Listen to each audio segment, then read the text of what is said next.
라는 생각이 좀 들었습니다. 아, 오늘 재밌습니다. 역시 용감한 기자들이 나오니까 아주 그냥 알토란 같은 빼곡한 팩트를 저희가 들을 수 있었던 것 같습니다. 연휴에 너무 감사드리고요. 끝으로 한 말씀씩 듣고 마무리할까요? 네, 이정주 기자님. 예.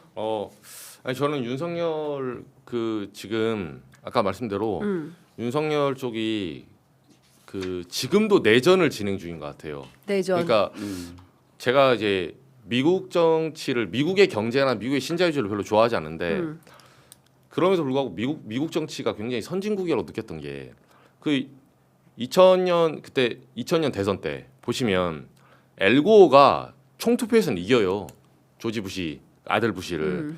근데 이제 연방이 대리 투표제잖아요. 결국은 대의원들이 선거하는 거라서 총투표는 이겼는데 대의원에선 지면서 이거를 다시 개표 부정 비슷하게 다시 개표를 하자, 수개표를 해보자 이런 이론이 일었어요.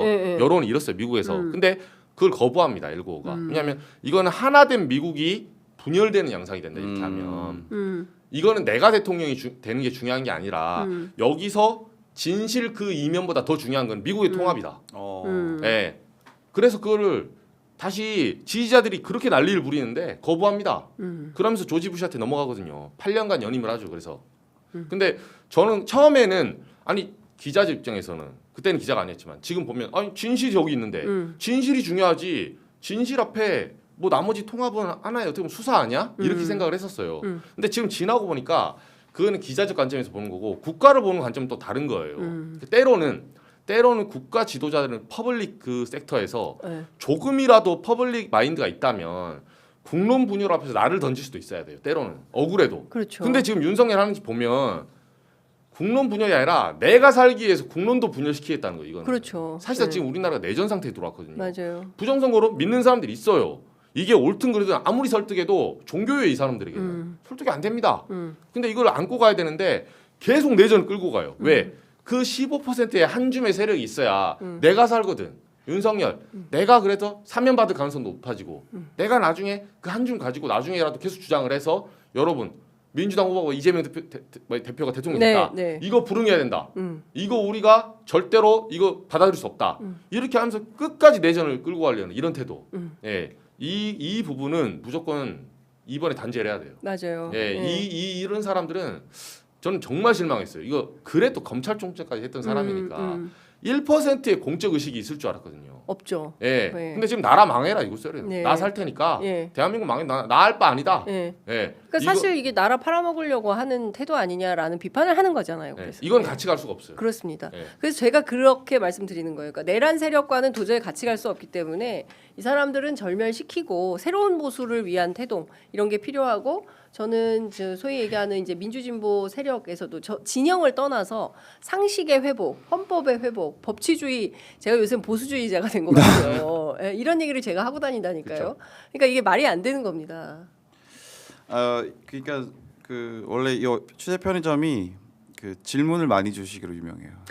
질문지에 빼곡하게 한 30개 주세요. 그래서 벌써 끝날 시간이 됐다고 하니까 좀 아쉽고. 더 할까요? 더 해도 좋은데 다들 이제 설 명절이기 때문에 다들 가셔야 되고.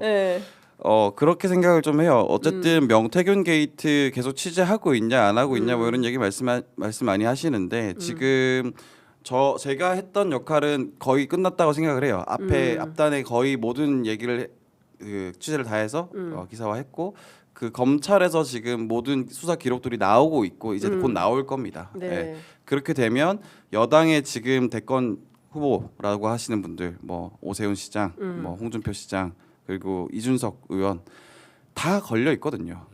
이분들이 지금은 센 척하지만 센 척할 수밖에 없죠. 왜냐하면 그렇죠. 궁지에 몰려 있기 때문에 그렇지만 다들 이거 좀 책임을 지셔야 될 겁니다. 아니 근데 저는 그러니까 저는 네. 그게 궁금한데 창원지검에 네, 뭐 네. 오늘 내일 사이에 뉴스타파에서 추가 보도한다고 하는데 창원지검에서 판도라의 상자가 열리면 네. 사실은 대선 출마 곤란한 분들 많은 거 아니에요? 오세훈 시장, 홍준표 시장, 이준석 대표까지 포함해서. 네. 예. 저도 이제 사실 그 기록을 입수하려고 노력을 많이 했는데 뉴스타파에서 가져가서 좀 아쉽긴 하지만 네. 어느 정도 좀 얘기를 들어보면 네.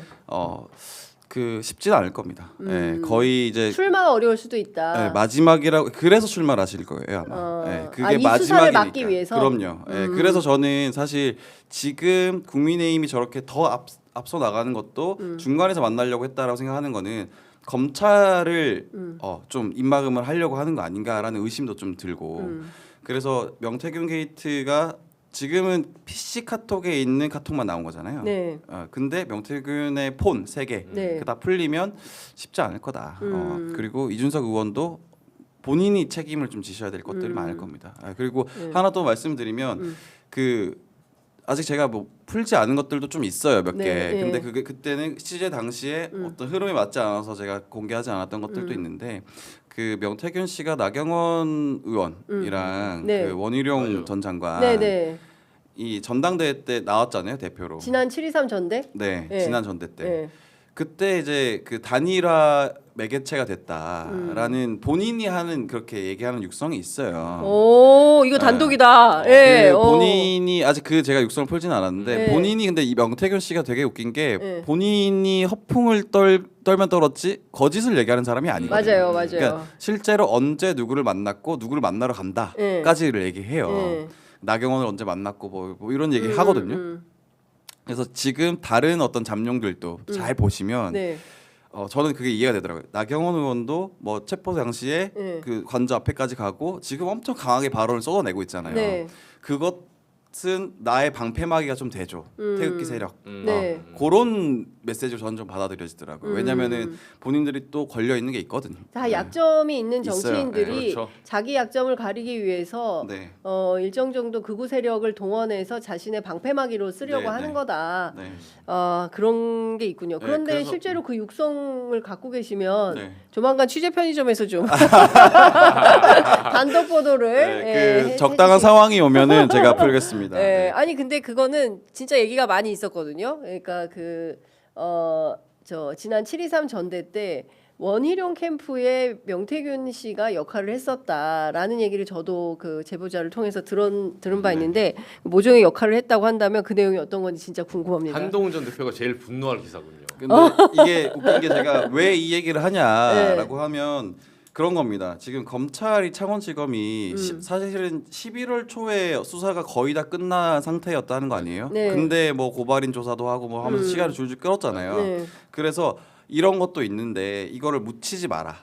이것도 드러내라. 다 드러내라라는 의미에서 제가 좀 드리는 그렇죠. 말씀입니다. 그렇지 않으면 제가 기사로 쓰겠다. 쓰겠다. 예. 근데 사실 그런 얘기도 있어요. 이번 그 대통령 선거에 여당의 후보는 검찰이 결정한다. 예, 수사를 통해서 누구를 내보낼지, 누구를 기소할지, 뭐 이런 게 여부가 판명이 나면은 출마 자체가 어려워지기 때문에 그 출발선은 검찰이 결정한, 창원지검이 결정한다 이런 이제 소리가 있는데 실제 그 가능성이 있겠네요. 창원지검이 지금 어떻게 보면 공관위원장이구나.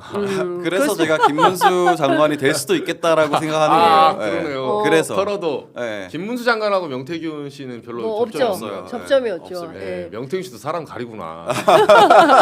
그게 가장 필요한 건가요? 그러면 명태균에 관한 한 그렇게 가장 보이죠. 필요한 예. 게 안 통하죠, 안 김문수다. 통하죠. 네, 안 홍준표 통하다. 시장도 자꾸 아니라고 하지만 네. 엄청 제일 오래됐어요. 아니 근데 명태균 씨 부인이 그 얘기를 하더라고요. 홍준표 시장 할 말 없을 텐데 왜 할 말 저렇게 없을 큰 겁니다. 소리를 하는지 네. 모르겠다. 부인이 알 정도면 어느 지경인지 저희가 확인을 할 수 있는데 그렇습니다. 그러니까 참 이제 더 국민들께서 궁금한 것이 많아지고 알고 싶은 내용이 더 많아지는 정치의 계절이 다시 또 왔습니다. 대선을 통해서 우리가 어떤 사람을 대통령으로 뽑을지 그리고 그 과정에서 어떤 진실들이 새롭게 확인되고 드러날지 이것은 또 이제 기자들이 발빠른 또 민원 기자들이 해야 될 사회적 역할이 아닌가 싶습니다.